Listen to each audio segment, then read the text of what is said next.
Broadcasting live from atop the Rocky Mountains, the crossroads of the West. You are listening to the Liberty Roundtable Radio Talk Show.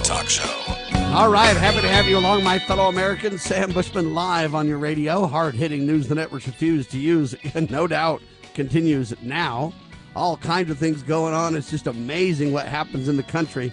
I don't even know where to start. This is the broadcast for June 9th, 2025. I should say in the year of our Lord, 2025, right? Amen to that. We need the Lord. That's the problem in America today. We don't seem to turn to the Lord enough. If we would, we could have solutions galore. I'll tell you that right now, ladies and gentlemen. But good news, Lowell Nelson, campaignforliberty.org with me. Welcome back to the broadcast, sir. It's been a long time, and thanks for your patience.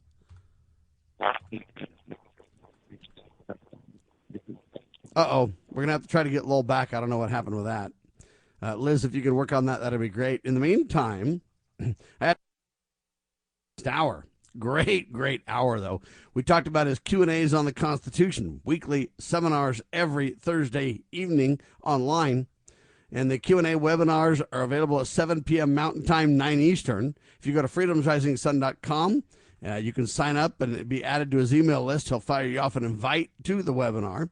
And that's pretty cool because people ask questions and get answers and learn about the Constitution and the proper role of limited government, about the role of Americans in our society. What can we do? How do we preserve the nation? How do we restore the republic? How do we, stand for the rule of law and understand checks and balances? And, great stuff. And we talked about the Supreme Court tosses Mexico's $10 billion lawsuit claiming U.S. gun makers have, well, they say that the U.S. gun makers have fueled cartel violence, but it's not really true. Anyway, we talked about that with a good doctor. We talked about the ex-Biden press secretary, Jean Pierre, switches from Democrat to independent. She's trying to save her own bacon and not get caught in the aggressive action, hopefully by Kash Patel and Pam Bondi and others. Trump's big, beautiful bill turns out to be a boondoggle. Physical disaster or smart strategy is what I ask in my video. Elon Musk calls it a disgusting abomination. I mean, everybody's talking about that. Go to libertyroundtable.com to see my video on that. We also talked about the U.S. Army plans to flood its forces with drones, every division by 2026. U.S. Army plans $36 billion overhaul. They say it's the largest in the last 50 years. The interesting thing to me about that is I thought we weren't supposed to have a standing army. Trump administration signals it will slash funds for the long-planned rail project in California. Trump orders the military and justice officials to quell riots in L.A. I mean, it just goes on and on and on. We had a great hour, covered a lot of good information. It finished with Kash Patel, I guess, got swatted at his home. He told the story about that on Joe Rogan. Back to Lowell Nelson, campaignforliberty.org. Welcome to the show, sir. Well, thank you, Sam. It's good to be back with you. Can you hear me okay now? Yes, you're sounding perfect now, my friend. Thank you so much. There's Great. so much going on. Do you want to comment on what's going on really quick in L.A.? Don't have any additional intel on L.A. I focus, I guess, a little bit more on the drone attack deep in Russian territory and then the various topics related to that. So, and part of the big, beautiful bill, I want to talk about that a little bit more. But, yeah, I think, I think it's crazy for these guys to play political games with, the defunding the police when, chaos is breaking out everywhere. I think police can do a lot to quell those types of activities. Amen to that, ladies and gentlemen. Here's the problem. What they want you to do, and I wanted to cover enough of the L.A. stuff. We did that with Dr. Scott Bradley last hour a little bit. What I don't want to do, folks, is just be swept into their rumor/media mill, where everything they say and do, you've got to focus on to the point where everything else that's critical is left untouched. That's kind of part of the Communist Manifesto. Overwhelm us with so much, we can't deal with what's really true or what needs to be focused on. So Ron Paul was right is the headline. Campaign for Liberty executive John McCardell highlights this. And this is really important because if we get swept up in everything that they have in the media, we won't be able to focus on some of these critical points. And this is an incredible situation that John's bringing to discuss because we need to really realize that. Think how many things we could avoid if we just pay attention to people who end up being right. Lowell? Yeah, you're exactly right, Sam. And here's another classical distraction. The bill is really what we should be focusing on, and instead, the news media they take this fight that broke out between Elon Musk, this disagreement between Elon Musk and President Trump. That's what they're focusing on, but that's a distraction. What we really ought to be worrying about is this massive increase in deficit that this big beautiful bill will bring on. See, Elon Musk, he looked at his bill, and of course he looked at the work that DOGE had done and recommended to Congress. Of course, nothing that DOGE did made a difference. It takes Congress, because Congress has the purse strings. Congress is the one that has to make the changes. They have to put into effect the cuts that DOGE recommends. Well, they're not doing that. Elon is upset with this big beautiful bill. He says you can't have big and beautiful. It's got to be a slim beautiful bill. Meaning, we need to quit spending so much money, and then it could be a beautiful bill. And as you know, Sam, I think this is an ugly bill. Obviously, I follow the state legislation here in Utah fairly closely, and of course, I have my list of good bills. I have my list of bad bills. And then, of course, I have a list of ugly bills. And that's a category of bill that is both good and bad, right? It's kind of a mixture of good and bad, and that's why I call it ugly, because, you can't bring yourself to vote for it because it's got so much bad bad inside of it, even though it does have some good. And that's what this big, beautiful bill has. It has some good, but it has a lot of bad. And that's why it's an ugly bill. It's not a beautiful bill, and so that's the real problem. That's why, in my mind, Green basically changed her position. She voted for it, which she shouldn't have, but she then said, "Hey, wait a minute, I didn't know these provisions were in it." And then a lot of us are kind of saying, "Well, you should have read it." The problem is when a bill's too big to read, you should vote no on principle every time and say, look, this is too big. I can't personally read it. I'm not going to rely on my 10 staffers to take a paragraph each and look at it or whatever. We want thin, clean, simple up and down bills where not only the congressmen and senators can know what they're voting for, but the people can understand the bill and let their representatives know. Right now, though, I can say vote against the bill, but that's all I can say. The bill's so complex. It's over 1,000 pages. It's so huge, I couldn't read it. And even if you say, Sam, why don't you sit down and read it? You can't, Lowell. What happens is they say, we're going to replace this section of this code with this section. And unless you go look up every code reference and everything else, you don't understand what it's changing or saying exactly in the first place. You can't really read these bills these days. It's not possible. You're exactly right, and Representative Thomas Massie nailed this really on the head last week when he pointed out the insanity of how we pass these bills. He said, quote, major provisions of the big, beautiful bill are still being negotiated and written, and yet we're being told we'll vote on it today. And he's right. I'm continuing the quote here. For years, massive spending bills have been bundled into omnibus packages with thousands of pages, no time to read, and no line item veto to cut the junk.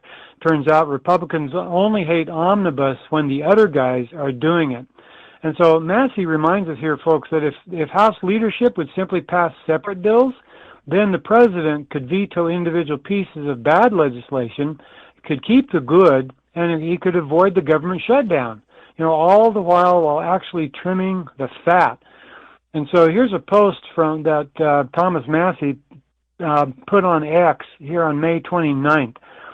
He said this, SCOTUS, meaning the Supreme Court of the United States, ruled years ago that line item veto is unconstitutional. But if Speaker Johnson brings separate spending bills to the floor instead of an omnibus continuing resolution, Trump can veto any of them individually. And this would give Trump flexibility without shutdown scare. And the other thing is that congressmen in the House and Senate could go to their constituents and say, look, here's a single up-down bill. This is why I'm for it, or this is why I'm against it. and it could be clear and easily understood by the American people and by their representatives. But when you get these big bills, Massie votes no, just for instance. And then everybody's like, by golly, that's horrible. We're going to decrease this. We're going to do the tax break. And man, Massie's against the tax break, isn't he? Well, no, see, that's a big old lie. Okay, because it's not a straight up and down clear bill on concepts or ideas. We need single issue. Skip the break. Go ahead. We need single issue bills here so that they can do that. Right now, though, Massie can lay it out the best he can, but it's so vague for people that don't understand because they're hearing so much propaganda from both sides, and it's so big nobody really knows. So Massie's spot on this. We got to have small, I call them single item or single issue bills. Right, Sam. And this bill passed the U.S. House by a single vote. The vote was 215 to 214. Just a single vote, Sam. Guess how Utah's 4 representatives voted? I'm sure all the clowns betrayed us all, including Mike Kennedy, which I'm really disappointed about. Yeah, exactly right. And I've sat at dinner tables with Kennedy, and he knows better, Lowell. Yeah. Well, we need to continue to push on him. I still believe that he can be taught to listen to us. But he said going into Congress, he says, I'm not going to vote for continuing resolutions. I'm not going to vote for deficit spending. I'm not going to vote for raising the debt ceiling.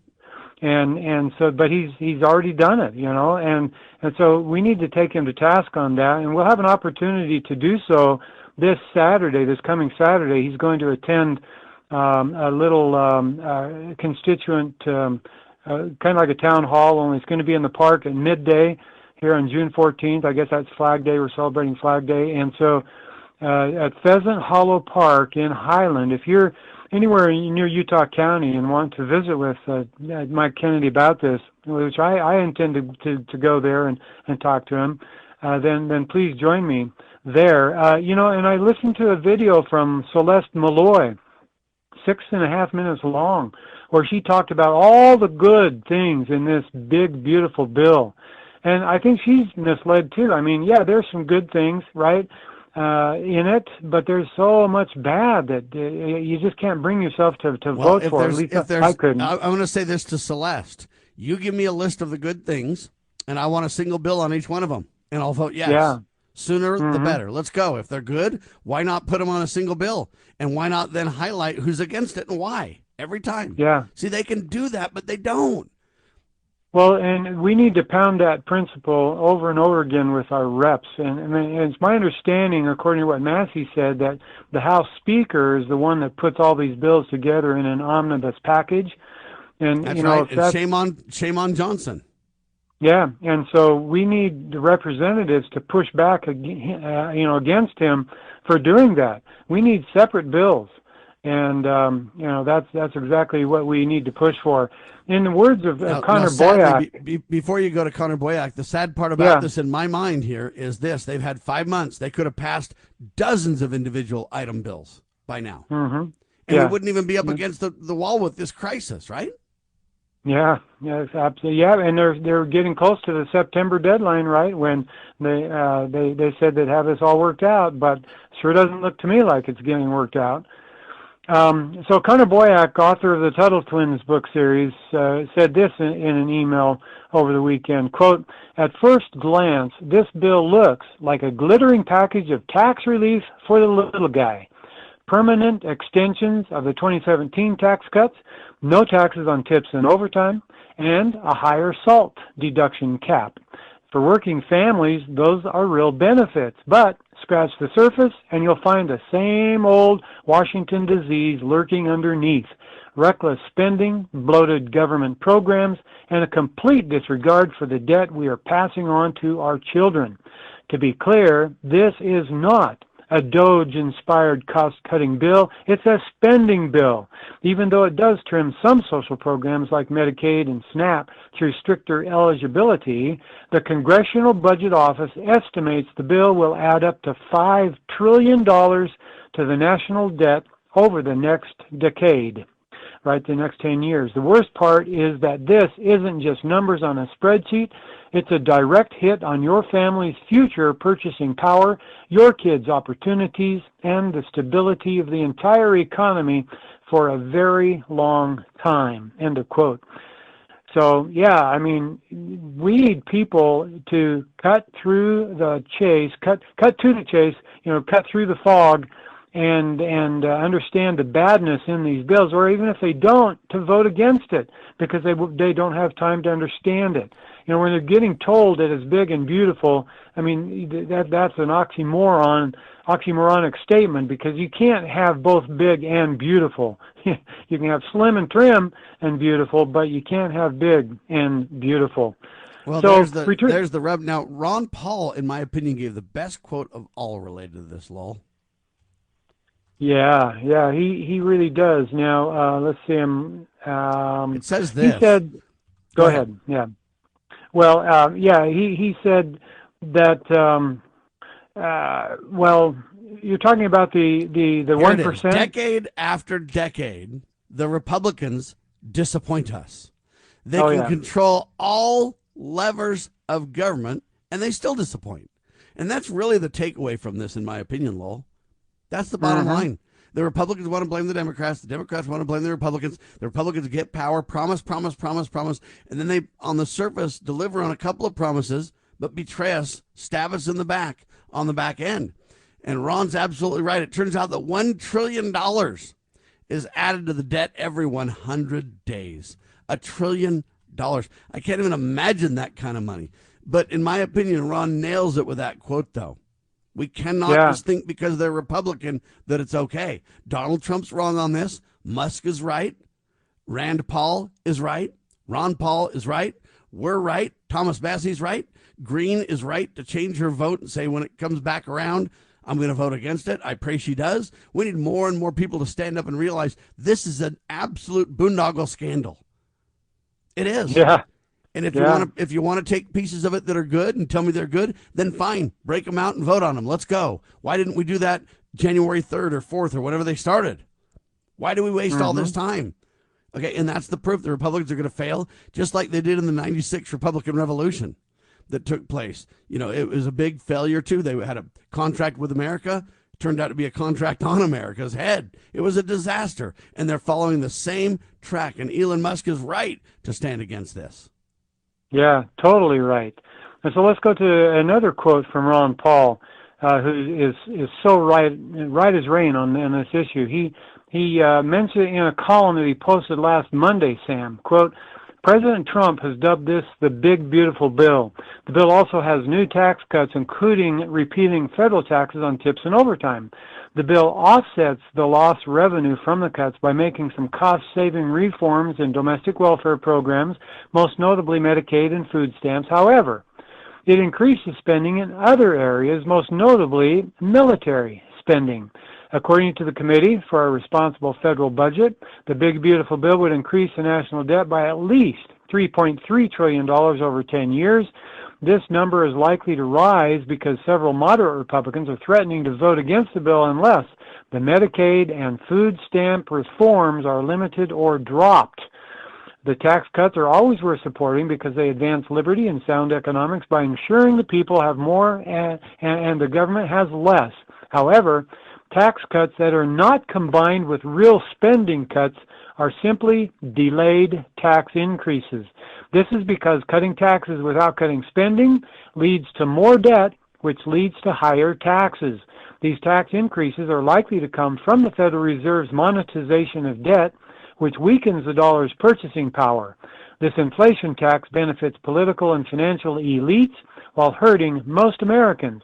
The reason Republicans are finding it difficult to offset their tax plan in a way that is politically palatable is that they are following exactly the opposite of the politically smart path to cut spending.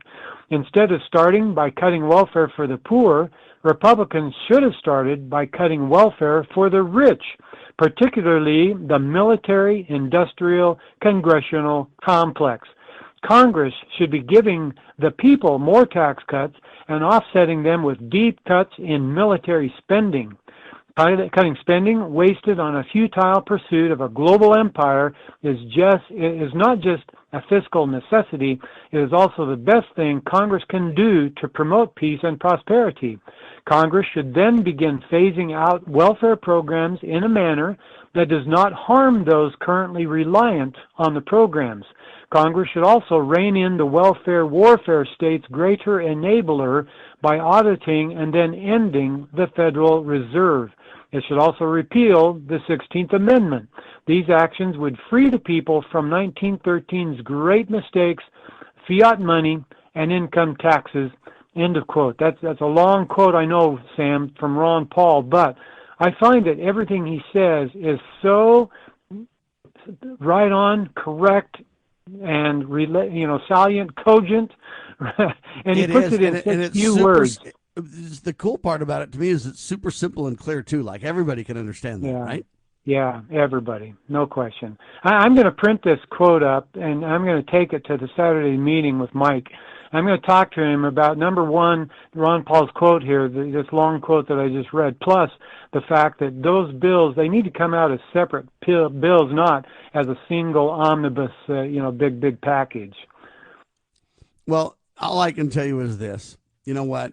When you have Trump attacking Musk, Trump attacking Rand Paul, everybody attacking Thomas Massie, everybody attacking virtually, even Glenn Beck is saying this is disaster. Another Sam Bushman, you can look at 20 different people where they stand on this bill and know what's right and wrong based on who you can trust.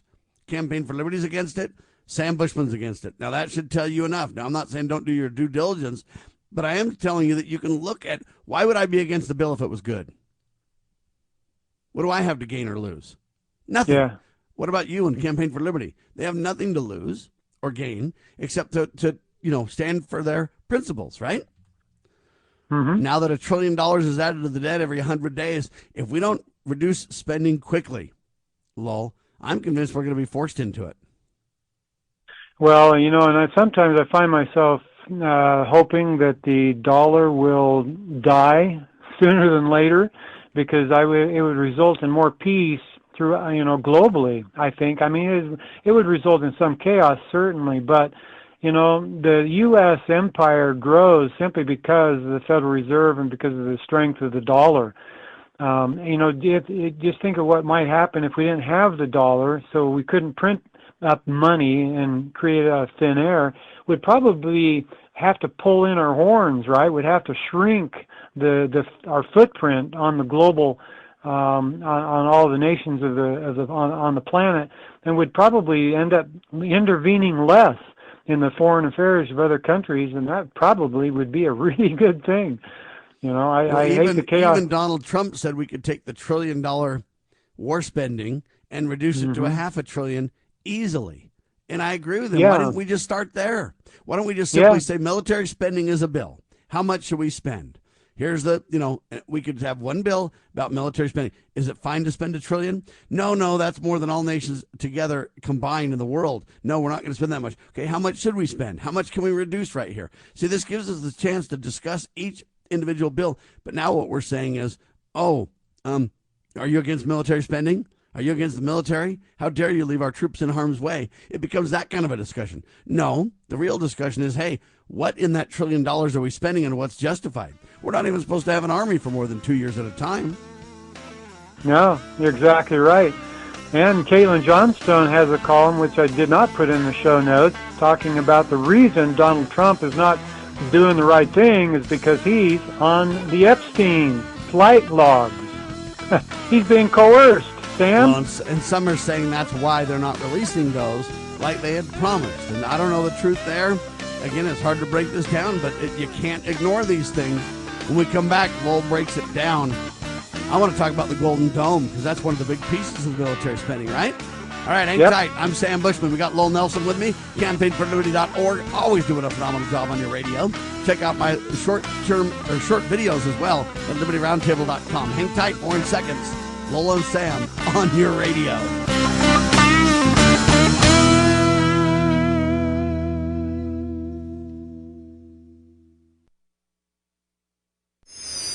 How would you like to help this program reach more people and earn silver at the same time? Call or text 801-669-2211 for complete details. News this hour from townhall.com. I'm Rich Thomason. Downtown Los Angeles designated an unlawful assembly area by police following a weekend of violence, rioting that followed a series of raids by ICE, whose agents were enforcing federal immigration law. Police and National Guardsmen were hit with rocks, bottles, and other objects. Cars were burned, major thoroughfares blocked amid a looting spree. All of that turmoil prompting President Trump to deploy the National Guard. In response to the unrest in California, the president said the deployment was necessary, and he's prepared to send in more troops. We're going to have troops everywhere. We're not going to let this happen to our country. We're not going to let our country be torn apart. California's governor called the National Guard deployment unlawful. Meanwhile, Defense Secretary Pete Hegseth wrote online that active duty Marines were on high alert.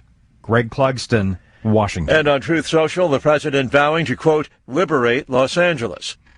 Mr. Trump's budget and spending priorities taking center stage this week on Capitol Hill. Senate committees continue to release their proposals for the House-passed reconciliation package this week.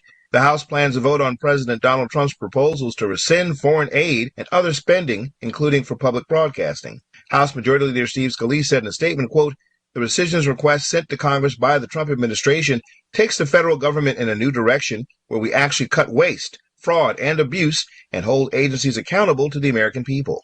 The House also takes up bills this week targeting local operations in Washington, D.C. Bernie Bennett in Washington. Coast Guard search underway after a plane, 6 people on board, crashed in the Pacific off San Diego. Ukraine says Russia's launched the biggest overnight drone attack of the war so far, 479 drones in all.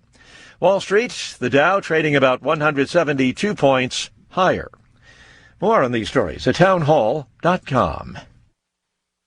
Mike Gallagher here, host of The Mike Gallagher Show. If you know me, you know I only put my name behind people and companies I trust. When it comes to mortgages, I trust Mike and Brian at Fellowship Home Loans. They're not just friends. They've done loans for me, my family. I've seen firsthand how they treat every client like their family. And these days, that personal touch really matters. With the cost of everything up, you might be looking for ways to free up cash. Maybe you're thinking about a cash-out refi or HELOC to finish some home projects, consolidate debt, or just get ahead financially. Fellowship is a full-service, direct lender, not a broker. They cut out the middleman. That means faster decisions, fewer fees, and less stress. Whether you're buying your first home, downsizing, or refinancing to get some breathing room, they'll tailor fit the loan to your life. Get started at fellowshiphomeloans.com/Mike G. fellowshiphomeloans.com/Mike G, or call 800-510-MIKE, 800-510-6453. Fellowship Home Loans, mortgage lending by the book. Nationwide Mortgage Bankers, DBA Fellowship Home Loans, Equal Housing Lender, NMLS number 819382. The Foundation for Moral Law is a nonprofit legal foundation committed to protecting our unalienable right to publicly acknowledge God. The Foundation for Moral Law exists to restore the knowledge of God in law and government and to acknowledge and defend the truth that man is endowed with rights not by our fellow man, but by God. The Foundation maintains a twofold focus. First, litigation within state and federal courts. Second, education, conducting seminars to teach the necessity and importance of acknowledging God in law and government. How can you help? Please make a tax-deductible contribution, allowing Foundation attorneys to continue the fight. You may also purchase various Foundation products as well at morallaw.org. Located in Montgomery, Alabama, the Foundation for Moral Law is a nonprofit, tax-exempt 501c3 founded by Judge Roy Moore. Please partner with us to achieve this important mission. morallaw.org. Former Sheriff Richard Mack recounts in his book The Proper Role of Law Enforcement, how he came to realize while working as a beat cop how wrong the all-too-common orientation of police officers is when they think of their job as being to write tickets and arrest people. Richard Mack tells of his personal transformation from by-the-number cop to Constitution-conscious defender of citizen safety and freedoms. Learn what it really means to serve and protect. Purchase your copy at CSPOA.org. That's CSPOA.org. Do you know what is great about America? Ask an Immigrant. Ask an Immigrant is a new podcast dedicated to helping Americans, especially our youth, value, appreciate, and be grateful for the freedoms we have here in America. Join host Lydia Wallace-Nuttall as she interviews immigrants from around the world to discover their inspiring personal stories about why they came to America. To learn more about why America is the most prosperous, greatest country in the world, download the Loving Liberty app or go to lovingliberty.net.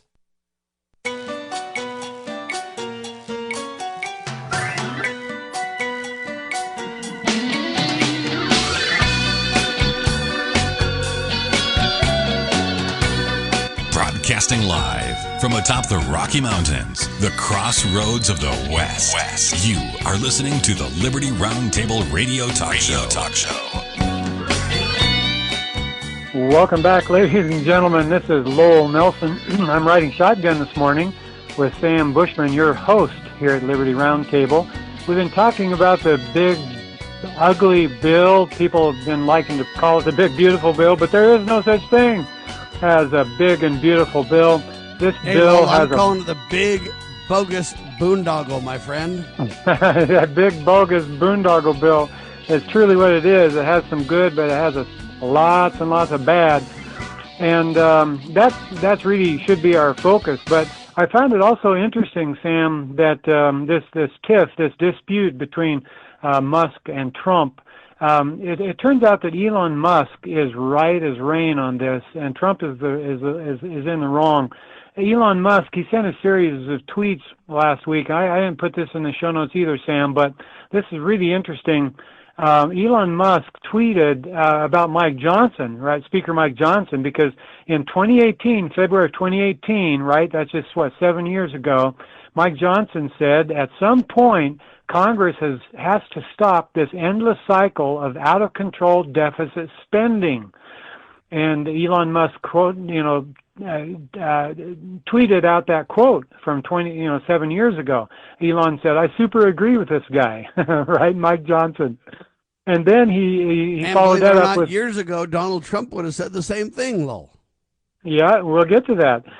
Mike Johnson in 23, just 2 years ago, said the federal debt has just topped $31.4 trillion, and the Congressional Budget Office now estimates federal spending for fiscal year 2023 will be total $6.221 trillion, or more than $197,000 per second. And then he said, this is not sustainable, right? This is what Speaker Mike Johnson said. This is not sustainable.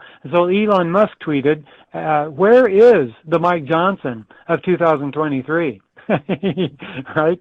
And so that's a good question. And then he recalled the words of Donald Trump himself, where Donald Trump in January of 23 said, "I cannot believe the Republicans are extending the debt ceiling. I am a Republican and I am embarrassed." And so Elon Musk had retweeted that and said, look at these wise words. And then he retweeted this one too, where Donald Trump said back, he said, no member of Congress should be, I'm sorry, this is, that first one was 2013, this one is 2012. Donald Trump said, no member of Congress should be eligible for re-election if our country's budget is not balanced. Deficits not allowed. And Elon retweeted that one from Trump's, feed from 2012. And then he said, where's the man who wrote these words? Was he replaced by a body double? Right? It's just hilarious. And then, of course, everybody's, Donald Trump is accusing Elon Musk of turning against him when he saw that the big, beautiful bill contained cuts to his electric vehicle, right? Subsidies for his electric vehicle. Well, Elon Musk then retreats himself from 21, where he said, get rid of all subsidies. We don't need the $7,500 EV tax credit. Right? And so he says, I've been trying to get rid of those subsidies for years. And so, in other words, Elon Musk did not turn against Trump because the big, beautiful bill got rid of the subsidies. Elon Musk has been willing to get rid of those for years. And here's my response to that. Let's just say that Elon Musk did go against it for that reason. Let's say that he did. This is not about Elon Musk. Okay? Right. This is not about Donald Trump. This is not about one person attacking another, some internal whatever, who cares, feud. It's not about the Hatfields and the McCoys. This is about the government has been downgraded in its credit ratings by all three credit rating agencies. If it continues to happen, we'll be in trouble. Our interest is more than $1 trillion a year now, unsustainable. Okay, this is not about any individual. This is about reducing spending. And when you jettison that, we'll attack you. When you stand for that, we'll embrace you. That is a very simple principle. Yeah. Well, you know that our credit rating dropped last week. Did you know that, Sam? Yeah, that's what I'm talking about. Yeah. Mm-hmm. So this is what I mean. It's not about people. This is about the reality on the ground of what's happening here. Yeah, and it's going to come back around and bite families because we're killing the future purchasing power of the dollars. Whatever they might be worth now, they're going to be worth far less 5 or 10 years from now, and it's going to hurt families big time. Even though they think that they're helping families today, it's going to turn around and bite us in the where later on in years ahead. So anyway, I just wanted to throw that in there about the big, beautiful, ugly bill, boondoggle, because, it also contains the Golden Dome, right? I mean, that's what this additional $1.5 billion, or what was it? Anyway, they bringing the military budget up to a full $1 trillion in this big boondoggle bill. And for what? Well, it's for the Golden Dome, the Golden Dome. Right? What is that? Well, it's this idea that the United States mainland, right, can be protected against all nuclear attacks or ballistic missile attacks. Basically, Eric Margolis talks about that in his column, where he says it's a rerun of President Reagan's Star Wars missile shield, which never really got off the ground, but was extremely popular. And then he quotes Frederick the Great of Prussia, who said in the 18th century, that would be in the 1700s sometime, Frederick the Great said that he who defends everything defends nothing. That's kind of an interesting quote in this context, because Margolis continues in his column writing, quote, a national missile defense system to cover the entire nation would be impossibly expensive for a nation already deeply mired in debt. The always powerful military-industrial complex will see Trump's Golden Dome fantasy as a second Christmas, though the basic technology has yet to be proven, end of quote. Right? And why did he say that? Well, then he got into some of the details, which we won't go into, but just in summary, Russia's ballistic missiles can alter course, they can change altitudes, they can switch targets, and what about electronic countermeasures that can fry our communications and guidance systems, right? So you have to have a hardened grid, right? Which, ostensibly the military's, communications is hardened. I hope that's the case. But Margolis ends his column with this. He says, it would be far more prudent for the U.S. to pursue disarmament talks and effective inspection regimes with its rivals than pie-in-the-sky defensive systems that will certainly enrich military companies but fail to protect North America. What's more, having even a partial anti-missile system will likely make the U.S. more aggressive and prone to wars. End of quote. Sam, that was Eric Margolis talking about the Golden Dome, which is Eric's right. We're behind on technology. And even if we were up on technology, I submit that we need to quit basically betraying America and transferring our technology to everybody and their dog.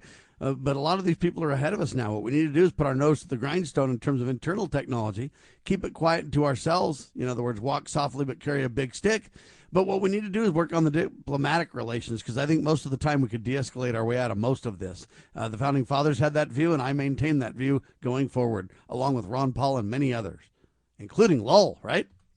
That's right, Sam. Absolutely right. Yeah. So we need to talk about this attack on Russia last week, Sam, and maybe you've talked about that already. But David Stockman has a great column about that. David Stockman was Reagan's budget director, from 1981. So he's intimately familiar with our U.S. budget. His columns provide very cogent arguments for cutting the budget. In fact, he was the one, Sam, you talking about cutting it in half. David Stockman believes we could actually cut to 7% of what it currently is without forfeiting the necessary defensive posture of our military. So he knows the numbers, and nobody believes him, but that's what he says. Anyway, he's talking about this drone attack, this Sunday drone attack, which was 8 days ago, right? According to Zelensky himself, was nearly 20 months in the making. So it was surely hatched, kitted, trained, and pre-positioned with heavy-duty support from U.S. covert operations, and then actually triggered, launched, and guided by U.S. intelligence assets. Right? That's what he's saying in his column. He explains that Trump would love to receive the Nobel Peace Prize. After all, Obama got it within a few months of taking office. Trump would like to trump that, I'm sure.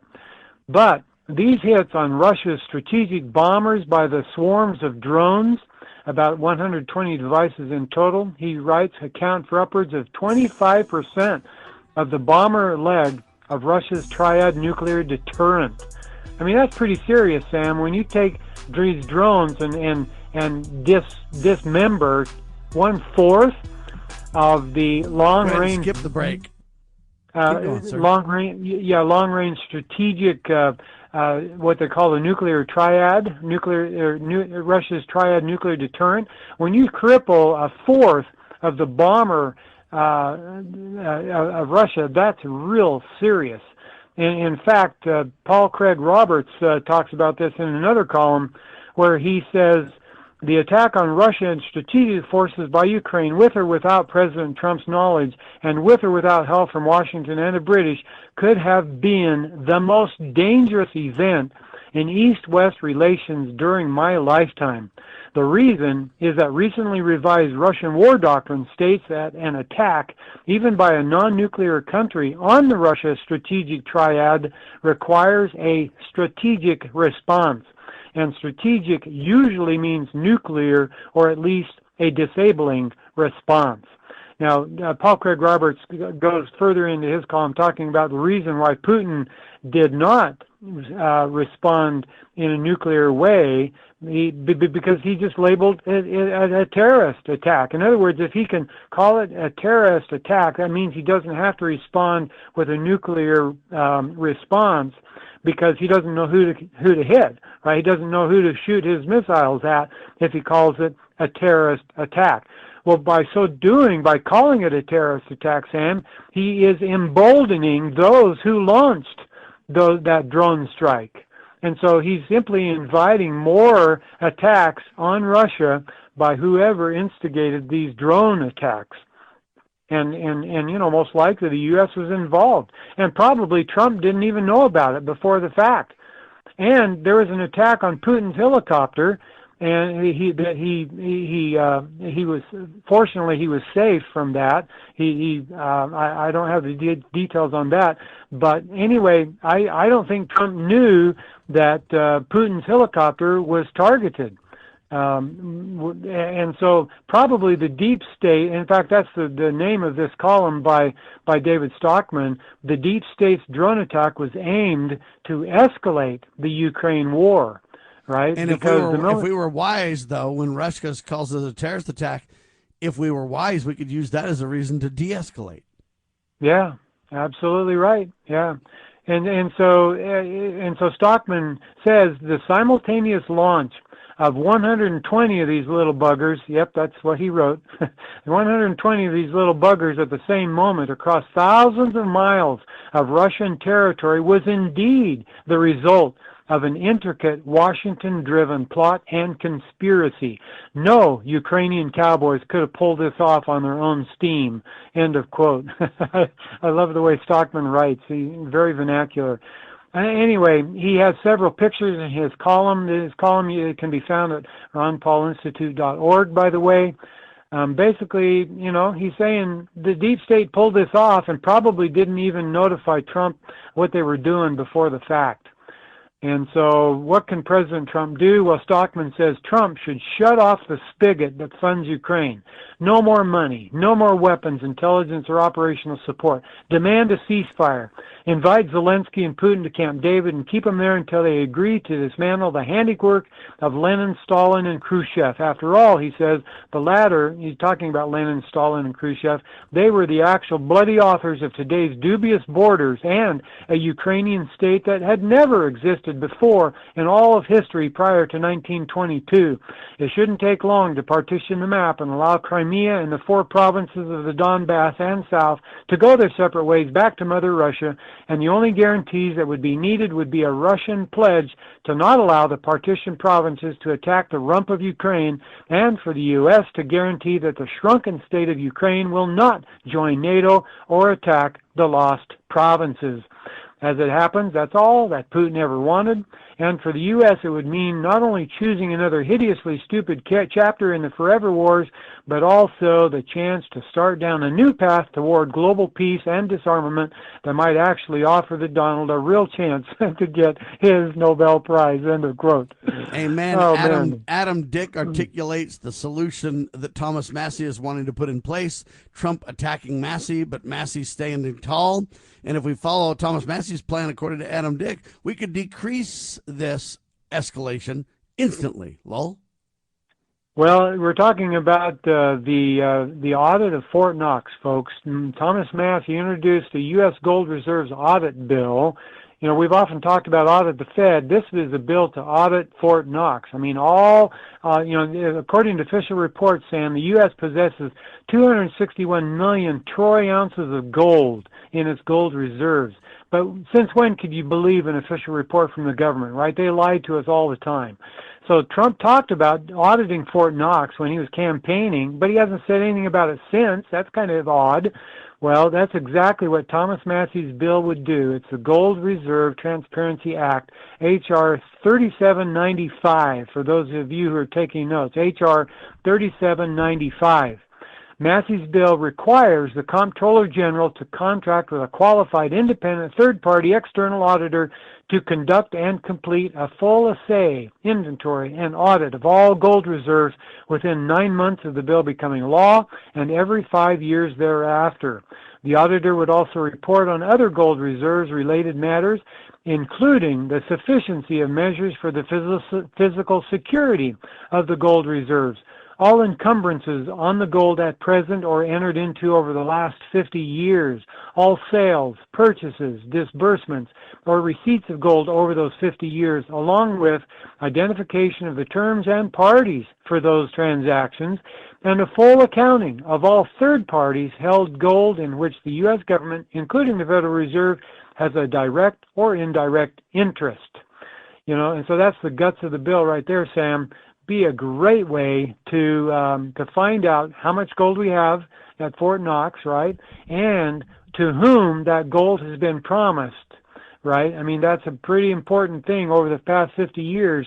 Where is that gold and to whom has it been promised? That's pretty important because physical gold really is a true security for the country, and if we don't have it, boy, we need to know it sooner than later where our gold reserves stand. Sam, by the way, Thomas Massie is an advisory member of the Ron Paul Institute for Prosperity and Peace. Well, thank heavens, because he deserves to be there, and his example is stellar, and we need to stand with him on that. Rand Paul and Thomas Massie both doing a good job on that. I would also say we need to back into an audit of the U.S. aid in detail and find out who spent money. I mean, they say there's up to $1 trillion in missing money. Where'd that go? We need to have accountability for that as well.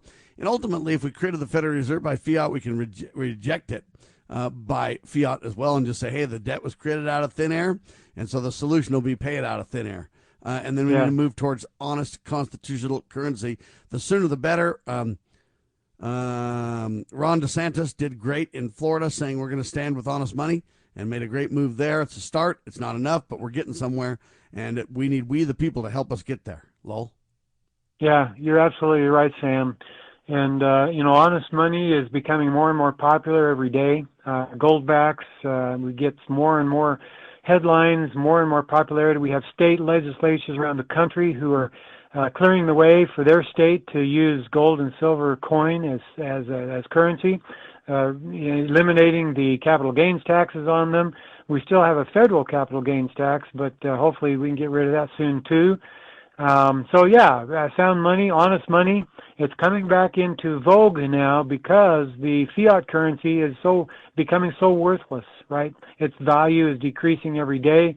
If you put your savings into paper, you're going to have less savings 5 years from now than you have now. So it's pretty sad.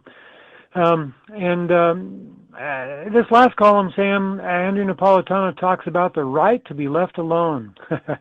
And I just must say that his columns on this, the right to privacy, the Fourth Amendment, are excellent. We don't have enough time to go into every detail here, but he talks about the fact that our rights come from our humanity, right? They come from our Creator, not from government. And that's absolutely true. These rights were postulated by Aristotle 360 years before Christ was born.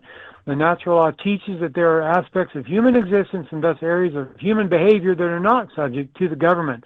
Aristotle's views would later be refined by Cicero. They would be codified by St. Thomas Aquinas. They would be explained by John Locke, and they'd be woven into the Anglo-American jurisprudence by British and American jurists and revolutionaries and constitutional framers. And thus, our rights to think as we wish, to say what we think, to publish what we say, to worship or not, to associate or not, to defend ourselves from crazies and tyrants, to own property and to be left alone, are all hardwired into our human nature by God. And nature is the means through which God passes along His gifts to us. We come about by a biological act of nature, and every step of which was ordained by God. His greatest gift to us is life, and He tied that gift to free will. Such a great column, Sam. I just love reading Andrew Napolitano's column. And then he brings us back to the Fourth Amendment, and he quotes one of the Supreme Court justices. His name was Louis Brandeis, who argued that government surveillance constitutes a search under the Fourth Amendment, and thus, per the express language of the amendment, cannot be conducted by the government without a warrant issued by a judge. He famously, talking about Brandeis here, Justice Brandeis, he famously called privacy the right most valued by civilized persons and described it as the right to be left alone. Wow, pretty important stuff here. And so the thing is that Andrew Napolitano goes into here is that currently our government is surveilling us, right? They're doing it. He says today the National Security Agency, America's 60,000 person strong domestic spying apparatus, captures every keystroke on every desktop and mobile device, and every conversation on every landline and mobile device, and all data transmitted into, out of, or within the United States. That's what the NSA does today. They don't have a search warrant to do so, but they do it today, and nobody even, makes a stink about it. So my question is, when is Kash Patel going to arrest all these clowns for their violation of the law? Yeah, I mean, he should be the one to do it. Napolitano says you'd be hard-pressed to find a geographic area that is not covered by police using hardware that tracks the movement and use of mobile phones. The government spends hundreds of billions of dollars annually just to watch us and follow us. Who authorized this, and why do we tolerate it? Whatever the answers to these questions, warrantless spying on Americans just got a lot worse. So, end of quote, Sam. So, folks, this is another reason to call your public servants in Congress, right? They're the ones who could stop this warrantless spying on Americans, but they don't. They're gutless, they're cowards, and they don't want to go up against the surveillance state, which is really part of the deep state, which has control over us, Sam. Tell you what, President Benson was right years ago when he said if we don't stop them now, there's going to be a lot of more blood to run in the streets years later from now, when they've gotten control over us, when the secret combinations have gotten above us. They are above us, folks, and there's going to be a price to pay, Sam. Ezra Tabb Benson also wrote a book to highlight this called An Enemy Hath Done This. And boy, howdy, does that title tell it all. Let's stand for freedom. Let's de-escalate. Let's get out of wars. Let's return to honest money. We, the people, can make it happen if we stand together and keep the commandments of Almighty God. For Lowell Nelson, campaignforliberty.org, and yours truly, libertyroundtable.com. We are syndicated by the Loving Liberty Radio Network, lovingliberty.net. Spread the word, share the love, and God save the Republic of the United States of America.